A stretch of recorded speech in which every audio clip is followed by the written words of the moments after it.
పెనమాక గ్రామస్తులందరికీ నా నమస్కారాలు, అభినందనలు, శుభాభినందనలు.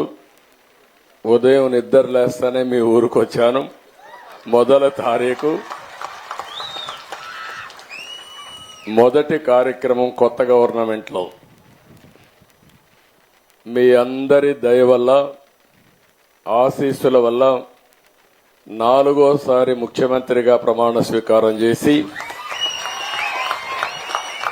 మొట్టమొదటి కార్యక్రమం తెలుగుదేశం పార్టీని అభిమానించిన నియోజకవర్గంలో ఏర్పాటు చేశాం. ఎప్పుడు మంగళగిరి నియోజకవర్గం. అనేక సందర్భాల్లో 1-2 సార్లు మిత్రపక్షాలకు ఇచ్చాం. ఒకసారి ఎంఎస్ఎస్ కోటేశ్వరరావు ఎమ్మెల్యే అయ్యాడు. 2వసారి మిత్రపక్షం అయింది, సిపిఎం అయ్యారనుకుంటాను. 2 సార్లు తెలుగుదేశం, 2 సార్లు మిత్రపక్షాలు అయ్యారనుకుంటాను. 10 ఎన్నికల్లో 4 సార్లు ఎన్నికైతే ఇటీవల కాలంలో 4-5 ఎలక్షన్లో గెలవడం లేదు. కానీ పోయిన ఎన్నికల్లో కూడా ఇక్కడ నిలబడిన మీ అభ్యర్థి లోకేష్ గారు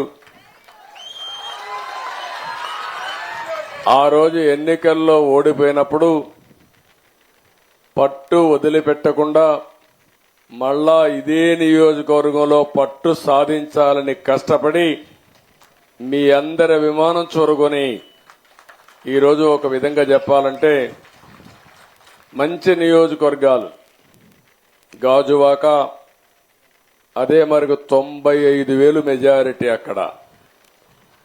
ఇంకొక పక్కన భీమిలి తెలుగుదేశం పార్టీకి ఎప్పుడు కూడా కంచుకోట, అక్కడ 94,000 93,000 మెజారిటీ. 3వ నియోజకవర్గం మంగళగిరి 92,000 మెజారిటీ. నేను ఇక్కడికి వచ్చానంటే తెలుగుదేశం పార్టీని అభిమానించిన మిమ్మల్ని గౌరవించే బాధ్యత మాకుంది. భవిష్యత్తులో కూడా ఒక విషయం మీరందరూ గుర్తుపెట్టుకోవాలి, అందరికీ న్యాయం జరగాలి. ఆ న్యాయం జరగడానికి తోడ్పాటునిచ్చినటువంటి నియోజకవర్గాలు గాని, గ్రామాలు గాని, వర్గాలు గాని తెలుగుదేశం పార్టీ సేవ చేయాల్సిన అవసరం ఉంది. అందుకని నా మొట్టమొదటి కార్యక్రమం పెనుమాకలో, మంగళగిరిలో పెట్టుకోవడం నాకెంతో ఆనందంగా ఉందని చెప్పి మీ అందరికీ తెలియజేస్తున్నా. మొన్న జరిగిన ఎన్నికలు ఒక హిస్టారికల్ ఎన్నికలు ఇవి. నేను 10 ఎన్నికలు చూశాను.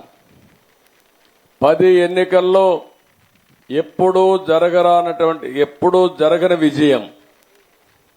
ఒక అసెంబ్లీ ఎన్నికల్లో 95,000 మెజారిటీ, మంగళగిరి లాంటి నియోజకవర్గంలో 91,000 మెజారిటీ.